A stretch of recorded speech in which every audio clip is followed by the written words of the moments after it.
Welcome back to the Taiwan Outlook. I'm your host, Wu Ruiguo, where we'll continue our conversation with Mr. Martin Liu, who is the Managing Director of Amway Taiwan, to talk about the direct sales industry and also Amway International. Martin, can we start with the operations and presence of Amway have, not just in Asia, but possibly major parts of the world? Can you give us a brief overview of the operations? Amway is a global company, and actually this year we are going to celebrate our 50 years anniversary. Really? Where's the celebration going to be? Taiwan? No, since it's a global, we are going to celebrate in our headquarters. Yes. In Michigan, Grand Rapids, and then we'll move to Las Vegas for a fun party. Yeah, the American economy also needs a boost. You're right. Yes. Well, go ahead. 50 years ago, Amway was founded in Michigan, and then in Amway Taiwan, it was founded in 1982. 82. So it's almost 20-something years ago. Yes. 27. Yes, yeah.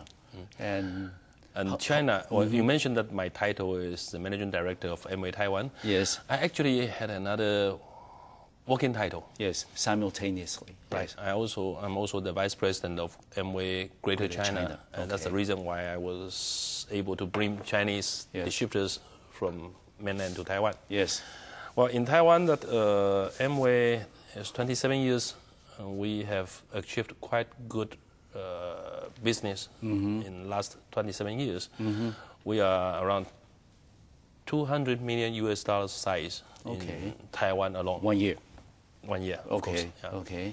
Well, in China, it's even better. We started Amway China in 1995, so it's just 14 years, but we achieved $2.5 billion a year.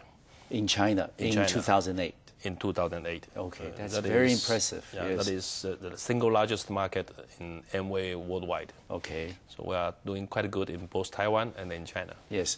I'm glad that you mentioned about your simultaneous title as the Vice President of Greater China region, because I'm going to ask you that since Amway, as a giant in the direct sales industry, first came to Taiwan, you said some 27 years ago, and then you guys only been to China for 14 years.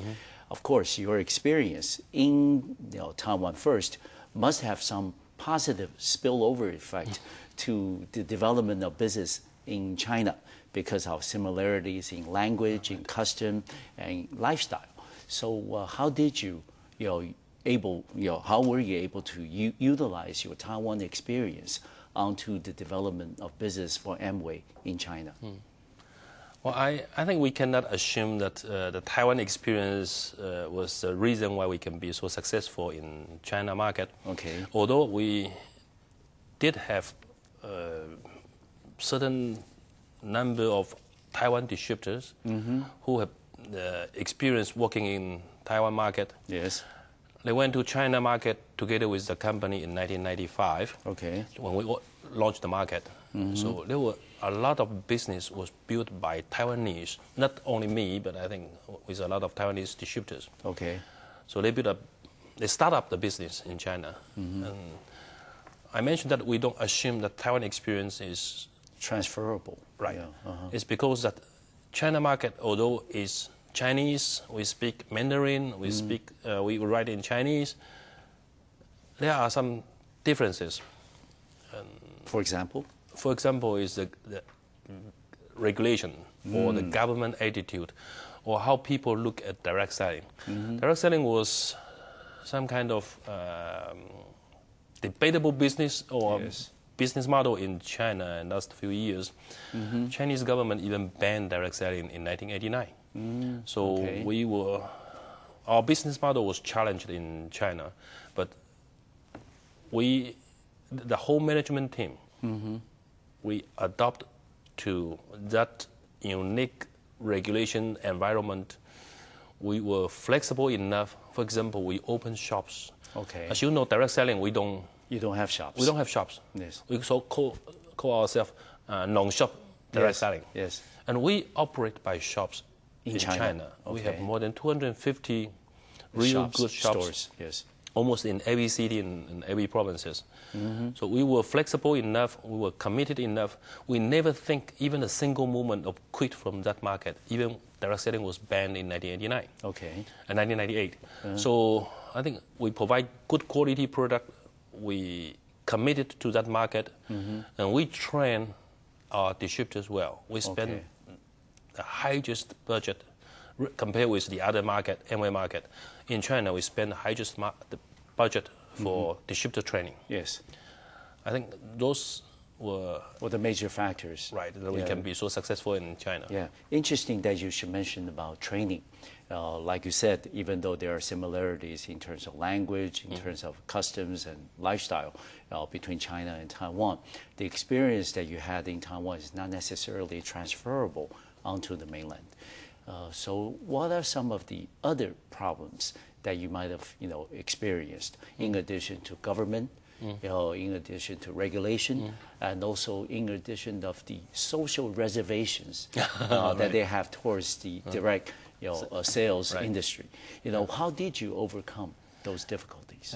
There were challenges in the last 14 years, and every year the challenge may be different. Yes. I'll take a very unique example was that, in Amway worldwide, we have a so-called sales return policy.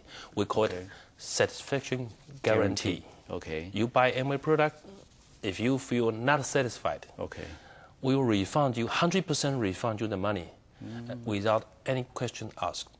That is the satisfaction guarantee policy we provide to our customers worldwide. We did the same thing to Chinese consumers since 1995 when we launched the market.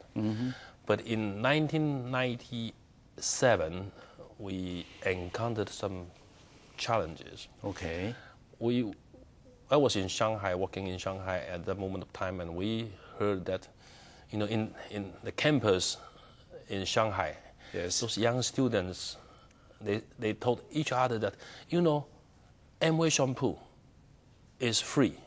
Because you can buy a bottle of Amway shampoo, squeeze it into the other container, and return the empty bottle to Amway, and Amway will refund you 100% money. Yes, but that's a losing proposition for your company. You can't allow that. No. Yes, we allow that for a certain period of time because it was our satisfaction guarantee, and we honored our guarantee. Your commitment. Yes. Yeah. But when in other society, like Taiwan, yes, we do have some Taiwanese people take advantage from our satisfaction guarantee policy. Yes. But those are minorities, less than 1% of the population. Yes. So we can afford that. But in China, when it comes to 20%, no company can afford that. Yeah. So there was a time that we were unable to satisfy those return requests. Return rate was as high as 20-something, 30%. So we modified our return policy. And I feel sorry to that when we decided to modify that return policy. We want to honor every guest, but only when you find that 20 or 30% of your customers are not that honest. Yes. It's a sad story, so we changed the policy. Yes. And I still feel sorry, but that is one of the differences. Yeah. But Martin, let me ask you though. I mean, you had experiences both in Taiwan and in China. But of course, the two markets are very different, in addition to what you just mentioned. But also the fact matter remains is Taiwan, of course, is more mature and stable. But comparatively speaking, it's a lot smaller. China is, of course, huge. Right.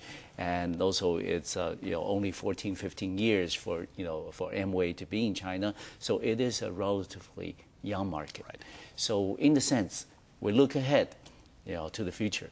How does Amway plan to stay competitive in both the Taiwan and China markets, given the fact one is mature, stable, the other one is young and still growing? Well, as you said, that the two markets have some different characteristics. Yes. When we do a product promotion, for example, exactly the same promotion program, if you launch it in Taiwan, and the market seems not reactive. No. They don't pay attention to a 5% discount. No.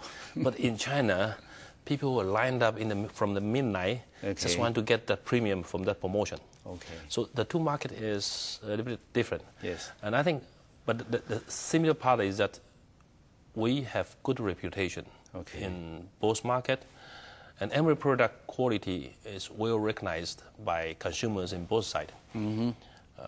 In Taiwan, I think we're trying to diversify our product supply. We have more than 400 different kind of SKUs covering from nutritional product, skincare, cosmetic, to health, water treatment system, air treatment system. Yes. It's a wide range of products. Yes. But in China, I think we are not yet at that stage. That stage, and our product variety is not that rich. But China is still a growing market. Economically, they are growing faster than the rest of the world. Yes. And I think they still have potential to grow. Yes.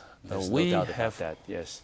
Yeah. Trying to keep competitive or keep growing is that our strategy is to geographically expand from the coastal area all the way to the northeast area. Yes. And we still have so many different new products lined up. Yes, waiting for launch. Yes, so I in China. It's a very promising market. Good. For us. Thank you very much, Martin. And we're going to take a short break. And when we come back to the Taiwan Outlook, we're going to get personal with Mr. Martin Liou. I'll see you in 3 minutes.